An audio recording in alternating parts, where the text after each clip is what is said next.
आप सभी का एसएमटी डीडीपीजी कॉलेज में स्वागत है। डिपार्टमेंट ऑफ ज्योग्राफी की तरफ से एचओडी डॉक्टर आर.एस. अवन्ना आज मैं बात करना चाह रहा हूँ या फिर अपन सब्जेक्ट के बारे में बात करेंगे। बीए पार्ट थर्ड आज अपन बात कर रहे हैं, बीए पार्ट थर्ड ईयर की बात कर रहे हैं और बीए पार्ट थर्ड में दो पेपर चलते हैं, एशिया ज्योग्राफी, भारत का भूगोल या ज्योग्राफी ऑफ इंडिया। अब जो बात कर रहे हैं अपन भारत के भूगोल की बात करेंगे। आज स्टार्ट भारत के भूगोल की करेंगे। तो इसमें टॉपिक जो पहला जो टॉपिक है वो टॉपिक है भारत का सामान्य परिचय या ये कहें इंडिया का जनरल इंट्रोडक्शन। अब अपन बात करते हैं अगर भारत का सामान्य परिचय। अब सामान्य परिचय की बात आती है उससे पहले मैं कुछ आपको इससे पहले ये बताना चाहता हूँ।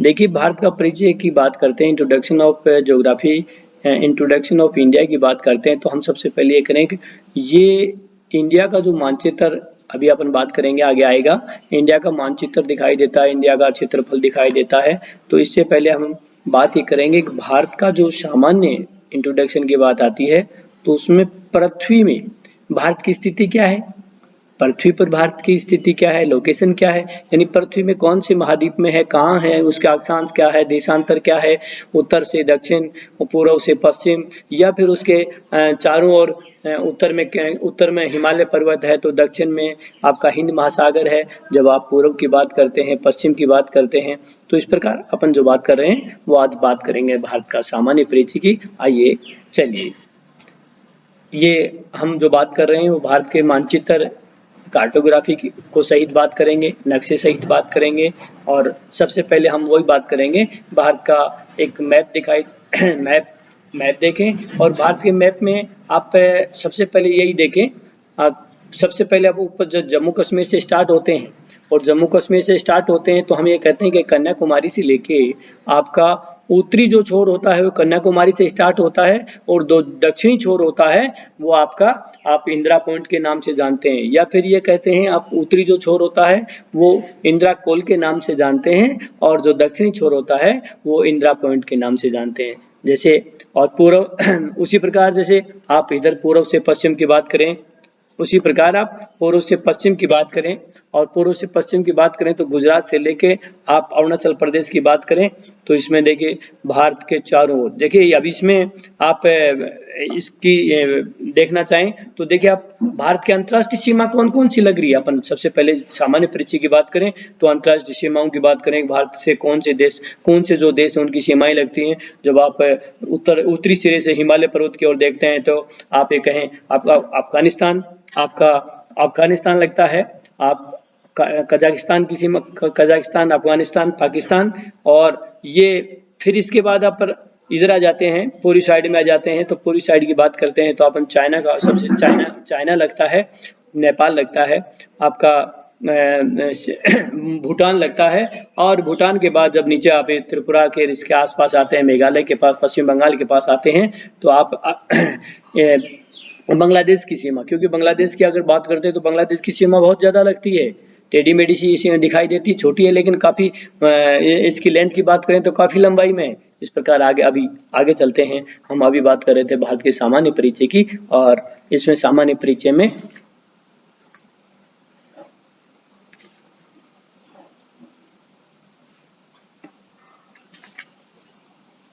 ये देखिए। अब अभी सबसे पहले यही बात करें भारत का सामान्य परिचय में, सामान्य परिचय की बात करते हैं तो देखिए भारत को 3 नाम से जाना जाता था, भारत को 3 नामों से जाना जाता था। जैसे हम बात करते हैं सबसे पहले भारत क्या है, हिंदुस्तान क्या है, इंडिया क्या है, तो अभी देखिए उसकी बात करते हैं। भारत का जो प्राचीन नाम है या ये कहते हैं भारत को आर्यवर्त कहा जाता है, लेकिन प्राचीन नाम उत्तरी भारत में बसने वाले जो आर्य थे या आर्य लोग थे, आर्यों के नाम पर आर्यवर्त किया गया था। और इन आर्यों के एक शक्तिशाली राजा होते थे, यानी आर्य जो सभ्य लोग होते थे आर्य, और इनका एक शक्तिशाली राजा था भरत के नाम से और उसी के नाम से जब बात आती है, सबसे पहले भारत नाम कैसे आया, तो आर्यों का शक्तिशाली राजा था और उसका नाम था भरत, और भरत के नाम से कहलाया भारत। जब आगे फिर चलते हैं, हिंदुस्तान की बात आती है, अब हिंदुस्तान कैसे नाम होता है, तो हिंदुस्तान की बात करते हैं तो वैदिक आर्यों का, जैसे आप आर्यों की बात, वैदिक आर्यों का जो निवास स्थान था सिंधु घाटी में था, सिंधु घाटी में था। और इसी को सिंधु घाटी को ईरानियों ने इसी सिंधु घाटी को क्या कहा, हिंदू के नाम से जाना है, सिंधु घाटी को हिंदू नदी के नाम से जाना, और इसीलिए इसको आगे हिंदुस्तान का नाम का। एक दूसरी बातचीत में अपन ये भी कह सकते हैं, सामान्य तौर पे लोग बाग संप्रदाय की बात करते हैं, धर्म संप्रदाय की बात करते हैं, तो ये कहते हैं हिंदू, भारत में हिंदू लोग ज्यादा हैं तो इसलिए भी हिंदुस्तान कहते हैं। लेकिन नहीं, ज्योग्राफिकल बात करते हैं हम, ज्योग्राफिकल बात करते हैं तो ईरानियों ने हिंदू नदी को सिंधु घाटी में जो हिंदू नदी का नाम लिया सिंधु घाटी को, और इसीलिए इसको हिंदुस्तान नाम लिया। फिर बात करते हैं इंडिया की, बात करते हैं इंडिया नाम कैसे, यूनानियों का सबसे पहले नाम सुना होगा, रोमनवासी हैं, यूनानी हैं, या फिर ये कहें यूरोपवासी। ये सब लोग क्या थे, सिंधु नदी को इन्होंने, यूनानियों ने सिंधु नदी को सबसे पहले इंडस के नाम से जाना, और इसीलिए कहते हैं ये लोग, इन्हीं के लोगों के द्वारा कहा गया, इसी को कहते हैं कि इंडिया कहते हैं। एक इसी में भी एक रूती एक चलती है, लोग बाग कहते हैं कि इंडिया का जो नाम है वो पाश्चात्य कल्चर से है, वेस्टर्न कल्चर से है, लेकिन नहीं, ज्योग्राफिकल जब नाम आता है तो यूनानियों ने सिंध नदी को इंडस कहा और इंडस के आधार पर इंडिया कहा गया।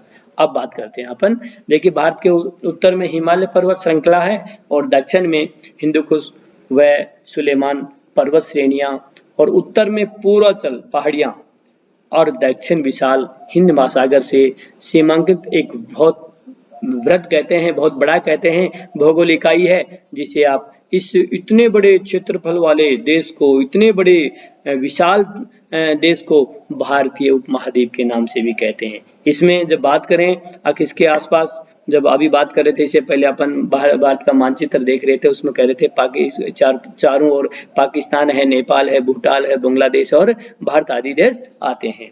चलिए आगे बात करते हैं।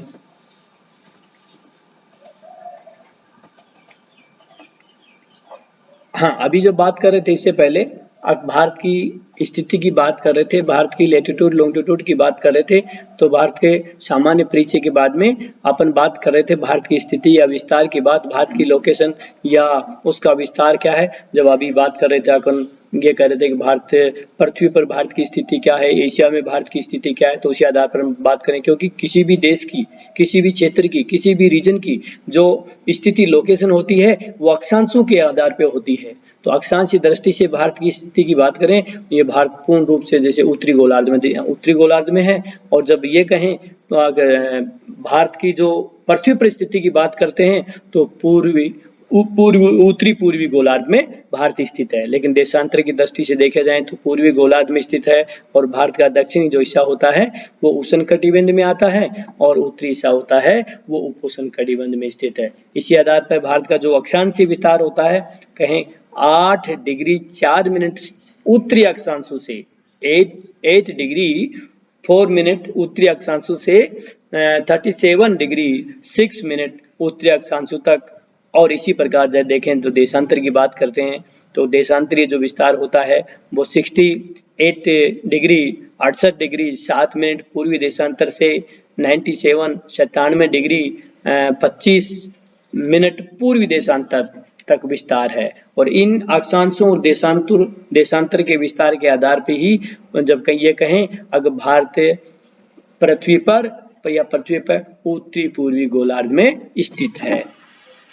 अब बात करें, अभी बात कर रहे थे भारत के इसे में परिचय के बारे में, भारत का महत्वपूर्ण बिंदुओं के बारे में कि भारत का जनरलाइज क्या है, तो इसमें महत्व बिंदु कौन से बिंदु होती हैं जो भारत को अपने आप में जानते हैं या भारत को अपने आप में आकर्षित करती हैं। जब बात करते हैं, अभी बात कर रहे थे, उससे पहले भी बात कर रहे थे, भारत का जो दक्षिणतम बिंदु होता है वो इंदिरा पॉइंट के नाम से जानते हैं। जो भारत का दक्षिणी सिरा होता है, जो आप श्रीलंका से ऊपर या केरल तमिलनाडु के नीचे जो दक्षिणतम सीमा कहलाता है, दक्षिण की सीमा वो कहलाती है, इंदिरा पॉइंट के नाम से कहलाती है। और ग्रेट निकोबार द्वीप जो 6 डिग्री 4 मिनट उत्तरी अक्षांशों पर स्थित है, लेकिन मुख्य भूमि की जो दक्षिणतम बिंदु होती है वो 8 डिग्री 4 मिनट उत्तरी अक्षांश कन्याकुमारी तमिलनाडु तक है और भारत का जो मानक समय है ये जो 82.5 या ये कहें 82 डिग्री 30 मिनट पूर्वी देशांतर जो इलाहाबाद के नैनी जगह से लिया जाता है।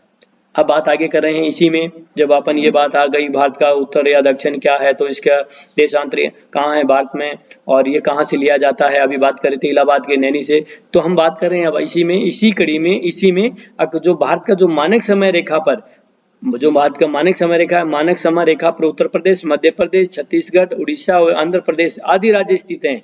जो मानक समय लिया जाता है उसमें यूपी कहें, एमपी कहें, छत्तीसगढ़ कहें, उड़ीसा और आंध्र प्रदेश आदि राज्य स्थित हैं। इसी प्रकार भारतीय जो मानक समय है जो ग्रीनिच रेखा से जो 0 डिग्री जो देशांतर होती है, ग्रीनिच रेखा होती है, उससे ग्रीनिच रेखा या ये कहें 0 पूर्वी देशांतर समय से 5 घंटे 30 मिनट आगे होता है। जब आप अब यहाँ थोड़ी सी मैं इस दोनों चीजों को क्लियर करना चाहता हूँ। एक होता है अक्षांश, एक होता है देशांतर।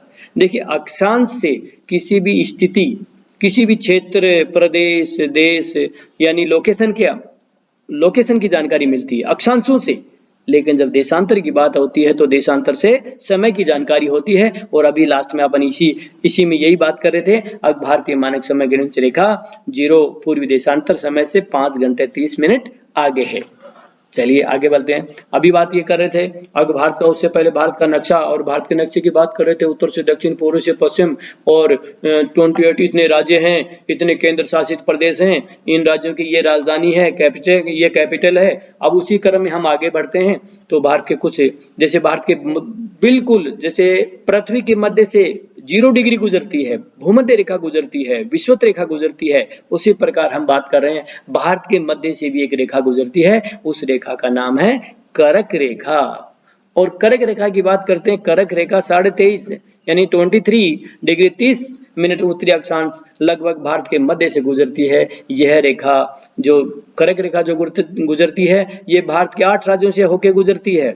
अगर अपन बात करें उन 8 राज्यों की बात करें, 8 स्टेट्स की बात करें, तो जिसमें जब सबसे पहले गुजरात से बात करें तो गुजरात से स्टार्ट होती है। गुजरात है, राजस्थान है, मध्य प्रदेश है, छत्तीसगढ़ है, झारखंड है और पश्चिम बंगाल है, त्रिपुरा और मिजोरम। ये 8 राज्य ऐसे हैं जिनसे कर्क रेखा गुजरती है। कई बार छोटे छोटे क्वेश्चन इस प्रकार के कॉम्पिटिशन में आ जाते हैं, अगर कर्क रेखा कितने राज्यों से गुजरती है तो 8 राज्यों से कौन उन राज्यों का नाम बात आती है तो ये राज्य है। आगे चलते हैं। गांधीनगर, जैसे बात की गांधीनगर, भोपाल और रांची। गांधीनगर वैसे गुजरात की राजधानी है, भोपाल मध्य प्रदेश की राजधानी है, रांची और अगरतला, आइजोल, बांसवाड़ा, इनमें से रांची जो शहर है वो कर्क रेखा के सबसे नजदीक का शहर है। जब बात आ जाती है कर्क रेखा को सबसे नजदीक सिटीज कौन है, जब बात आती है सबसे नजदीक सिटी कौन सी सिटी, तो सबसे नजदीक सिटी की बात आती है तो रांची शहर है। चलिए आगे चलते हैं इसी क्रम में। और जब कर्क रेखा के उत्तर की ओर स्थित बात करते हैं, कर्क रेखा के एक उत्तर का पार्ट होता है, कर्क रेखा के एक दक्षिण का पार्ट होता है। तो कर्क रेखा के उत्तर की ओर स्थित होता है राज्य, उन राज्यों में आते हैं कौन कौन से स्टेट्स हैं, जिनमें जम्मू कश्मीर है, पंजाब है, हरियाणा है, उत्तराखंड है, हिमाचल प्रदेश है, दिल्ली है, उत्तर प्रदेश है, बिहार है, अरुणाचल प्रदेश है, नागालैंड है, मेघालय है और मणिपुर और असम और सिक्किम। ये राज्य ऐसे हैं जो कर्क रेखा के नॉर्थ पोल पे या कर्क रेखा के ऊपर उत्तर की ओर हैं। जब हम बात इसी क्रम में करें कर्क रेखा के दक्षिण में कौन है या भारत का दक्षिणी हिस्सा कौन सा है, पहले भारत के उत्तरी हिस्से की बात कर रहे थे, अब उत्तर में ये राज्य आते हैं कर्क रेखा के। अब बात ये करें कर्क रेखा के दक्षिण में कौन कौन से राज्य आते हैं, तो उसमें बात करें महाराष्ट्र है, कर्नाटक है, तमिलनाडु है, गोवा है, केरल है, आंध्र प्रदेश है, तेलंगाना है, उड़ीसा, ये भारत के कर्क रेखा के दक्षिण में आते हैं। अब बात करें, अभी बात कर रहे थे उससे पहले भारत की अक्षांश देशांतर की बात कर रहे थे, भारत का ये अक्षांश है, ये देशांतर है। उसी क्रम में हम बात करते हैं भारत का विस्तार। एक तो आता है अक्षांश देशांतर, लेटीट्यूड लॉन्गिट्यूड की बात होती है, यहाँ विस्तार की एक्सटेंशन की बात कर रहे हैं, विस्तार की बात करें। साधारण रूप से जब बात की बात ये आती है, अब भारत का क्षेत्रफल की बात आती है तो क्षेत्रफल देखिए, मैं इससे पहले आपको कुछ और जानकारी दे पाऊँ, आप अच्छी तरह सुने। देखिए क्षेत्रफल की बात आती है तो भारत का क्षेत्रफल की बात करते हैं, साधारण रूप से कहते हैं अब भारत का जो क्षेत्रफल है वो आप मोटे मोटे तौर में कह देते हैं, अब इतने 32 लाख 32 पॉइंट इतना है, लेकिन हम एक्चुअली जो राउंड फिगर की बात करते हैं तो भारत का जो क्षेत्रफल है 32,27,263 वर्ग किलोमीटर। लेकिन अब यहाँ एक छोटी सी बात आ रही है, वर्ग किलोमीटर की बात आ रही है। मैं वर्ग किलोमीटर की बात आ गई तो ये इकाइयाँ यूनिट होती हैं, और ये यूनिट होती हैं आप ये जो प्रणाली है ये कहीं भी आप, चाहे आप पृथ्वी की बात करें, एशिया की बात करें, भारत की बात करें, अन्य कंट्री की बात करें, हमारे 2 यूनिट्स चलती हैं। ज्योग्राफी के में 2 यूनिट हैं ये सब मापने की, और मापने में 1 किलोमीटर की होती है और एक होती है मील की। जब आप देखें दोनों की बात करते हैं, किलोमीटर की बात करते हैं तो किलोमीटर में 1 लाख सेंटीमीटर में 1 किलोमीटर होते हैं। अगर ये करें भाई क्या 1 लाख सेंटीमीटर में 1 किलोमीटर होते हैं, 1000 मीटर में 1 किलोमीटर होती हैं, तो एक तो किलोमीटर की होती है, एक होती है मील की। और जब मील की बात करते हैं, मील तो सबसे छोटी इकाई मील की इंच होती है, सबसे छोटी इकाई इंच होती है। और इंच की बात करते हैं तो इंच से आपके फिट बनते हैं, और फिट से गज बनते हैं, और गज से फलांग बनते हैं, और फलांग से मील बनती हैं। और इसी प्रकार कहें कि 1 मील में 63,360 इंच होती हैं। और उसी आधार पर ये कह सकते हैं हम, भारत का एक क्वेश्चन आता है कई बार, भारत का वर्ग मील में कितना क्षेत्रफल है। हम बात इसलिए करना चाह रहे थे भारत का वर्ग मील में क्षेत्रफल कितना है। आपका साधारण रूप से वर्ग किलोमीटर की बात आती है तो आप 32,87,263 पता, वर्ग मील की बात आती है तो 12,69,219 वर्ग मील क्षेत्रफल है।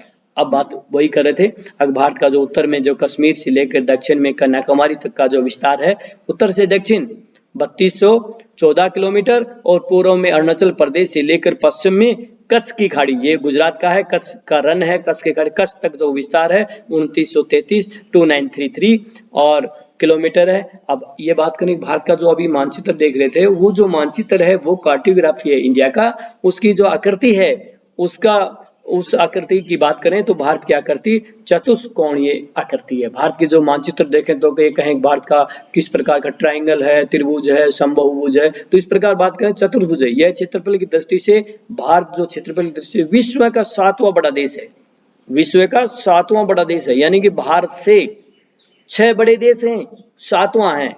इसी प्रकार ये कहें कि विश्व में भारत, पूरे विश्व का या पूरी पृथ्वी का भारत कितना क्षेत्र घेरता है, तो वही बात करें 2.42% है। विश्व का जो है वो 2.42% क्षेत्र विश्व का 2 है। और भारत का कुल क्षेत्रफल की अभी जो बात कर रहे थे 32,27,200 किलोमीटर है। इसी प्रकार हम भारत के बात करें अंतिम सीमा, अभी बात कर रहे थे अंतिम सीमा भारत की बात करें, एक उत्तर से एक दक्षिण से, दो चीजें होती हैं। अभी अंतिम सीमा कौन सी होती है, फर्स्ट सीमा कौन सी होती है, जब ये कहें उत्तरतम सीमा या उत्तर की बिंदु कौन सी होती है तो इसे कहते हैं इंदिरा कौल के नाम से कहते हैं। और इंदिरा को ये है जम्मू कश्मीर में। देखो इंदिरा कौल, उत्तर की सीमा इंदिरा कौल, दक्षिण की सीमा इंदिरा पॉइंट, दोनों इंदिरा का नाम आता है। इंदिरा कौल का मतलब होता है ये आइस का नाम से है, जैसे मान लिए जल से जो शिलाकृति बनती है, जल बहने से जो शिलाकृति बनती है उसे दर्रा कहते हैं। इस प्रकार आइस पिघलती है, हिमानी पिघलती है, बर्फ पिघलती है, और बर्फ आइस या हिमानी को कौल कहते हैं। इसलिए इंदिरा कौल जम्मू कश्मीर से स्टार्ट होती है, और दक्षिणतम बिंदु की बात करते हैं इंदिरा पॉइंट जो निकोबार द्वीप तक स्थित है। अब बात करते हैं पूर्व में, तो पूर्व की जो बिंदु की बात करते हैं, अरुणाचल प्रदेश स्टार्ट होता है पूर्व से, और किबीथू का नाम से अरुणाचल प्रदेश से स्टार्ट होती है। और पश्चिम की बात करें तो पश्चिमी बिंदु होती है भारत की गौर माता जो गुजरात में है। तो इस प्रकार भारत का उत्तर से दक्षिण, पूर्व से पश्चिम ये आपका विस्तार होता है, इतना वर्ग किलोमीटर है और इतना क्षेत्रफल है। और भारत का दक्षिण बिंदु इंदिरा पॉइंट भूमध्य रेखा से, अब बात करते हैं कि इंदिरा जो पॉइंट होती है वो भूमध्य रेखा से 876 किलोमीटर दूर पर स्थित है। इस प्रकार पहले जो इंदिरा पॉइंट को तो वो पिगमेलिन पॉइंट के नाम से या पायरिस पॉइंट के नाम से भी जाना जाता था। अब हम बात कर रहे हैं, अभी जो बात कर रहे थे इसी पे, अभी बात कर रहे थे अब भारत का जो क्षेत्रफल है, जो भारत का 7वां स्थान है। जब हमें इससे पहले मैं कुछ आपको बताना चाहूँ तो 7वें स्थान की बात करें, जो पहला, अगर ये कहें कि विश्व में सबसे बड़ा क्षेत्रफल की दृष्टि से कौन सा है तो रूस का बात आती है। सबसे बड़ा, विश्व का सबसे बड़ा क्षेत्रफल की दृष्टि से पहला रूस है। और दूसरा कनाडा है, और तीसरा यूएसए है, और चौथा चाइना है, और पांचवा ब्राजील है, और छठा ऑस्ट्रेलिया है, और सातवां भारत है। हम यहीं तक बात कर रहे थे, भारत का क्षेत्रफल की दृष्टि से सातवां स्थान है, यानी 6 इससे बड़े हैं। और जब एशिया महाद्वीप की बात करते थे, एशिया का दूसरा सबसे बड़ा जो देश है, दूसरा सबसे बड़ा कंट्री है, वो भारत है, पहला चाइना है। ये बात कर रहे थे। अब अपन बात करना चाह रहे हैं, जैसे सामान्य ये कहें कि भारत, रूस, 3 ऐसे कंट्रीज हैं, उनकी बात करें। जैसे रूस है, तो रूस भारत से लगभग 5.5 गुना बड़ा है। या इसी प्रकार 3 कंट्रीज और हैं, जैसे कनाडा है, यूएसए है और चाइना है। ये तीनों कंट्रीज की बात करें, कनाडा की, यूएसए की, चीन की, ये भारत से 3 गुना बड़ा है। अब ये कहें भारत किन से बड़ा है? भारत से जब बड़े कंट्रियों की तो बात कर ली हमने, अब 6 ये कंट्री बड़े हैं, लेकिन अभी बात कर रहे थे भारत किन से बड़ा है, तो हम बात करें पाकिस्तान से 4 गुना बड़ा भारत है। हमारे जब भारत की बात करते हैं, पास में का जो पड़ोसी स्टेट, पड़ोसी जो कंट्री है पाकिस्तान, उस पाकिस्तान से हम 4 गुना बड़े हैं। जब हम बात करते हैं फ्रांस से, तो फ्रांस से हम 6 गुना बड़े हैं। भारत फ्रांस से 6 गुना बड़ा है। और जब बात करते हैं जर्मनी से भारत 9 गुना बड़ा है। और जब बात करते हैं इंग्लैंड की, तो इंग्लैंड से भारत 14 गुना बड़ा है। और जब बात ये करते हैं बांग्लादेश की, तो बांग्लादेश से भारत 23 गुना बड़ा है। अब अभी इसी क्रम में बात कर रहे थे, ये जो कंट्रीज हैं, ये भारत के सीमाओं के या अंतर्राष्ट्रीय जो सीमा बनाते हैं भारत की, उनमें कौन कौन सी कहें। जब पहला है बांग्लादेश, तो बांग्लादेश की बात करते हैं, तो बांग्लादेश की जो भारत से जो सीमा लगती है, वो बहुत ज्यादा लगती है। कहने का मतलब 4096 किलोमीटर बांग्लादेश की भारत के स्टेट से, भारत के राज्यों से सीमा लगती है। और वो जो राज्य हैं जिनकी सीमा लगती है बांग्लादेश से, वेस्ट बंगाल, पश्चिम बंगाल है, मेघालय है, मिजोरम है, त्रिपुरा है, असम है।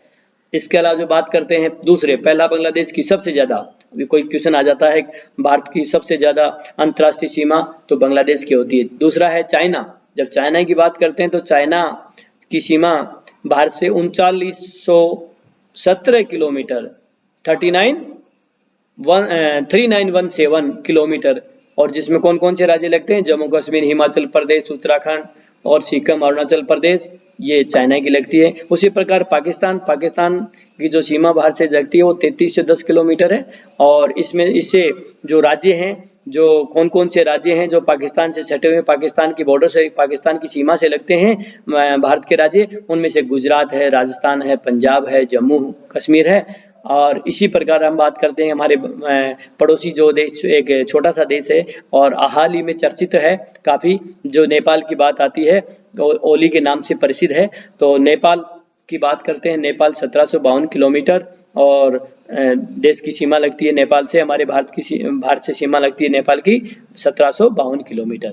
इससे कौन कौन से जो राज्य हैं जिनकी सीमा लगती है, उत्तर प्रदेश है, बिहार है, पश्चिम बंगाल है, सिक्किम है और उत्तराखंड है। उसी प्रकार बात करते हैं हम म्यांमार की या बर्मा की, पुराना नाम बर्मा है, आजकल इसको न्यू करके म्यांमार कहते हैं। जैसे बम्बई का मुंबई नाम हो गया, उसी प्रकार बर्मा का नाम।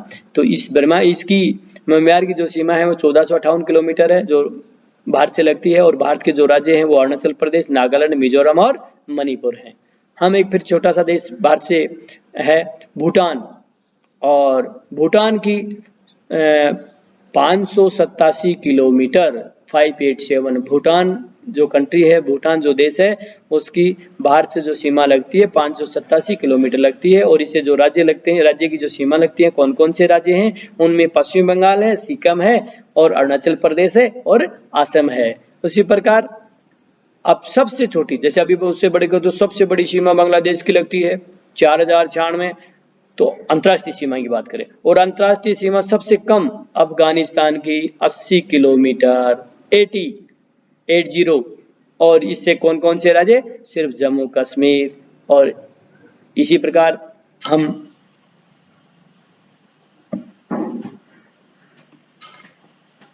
बात करें, अभी ये बात कर रहे थे तो अंतर्राष्ट्रीय सीमा है, तो कुछ इन अंतर्राष्ट्रीय सीमाओं से लगी हुई कुछ रेखाएं के नाम से जानते हैं।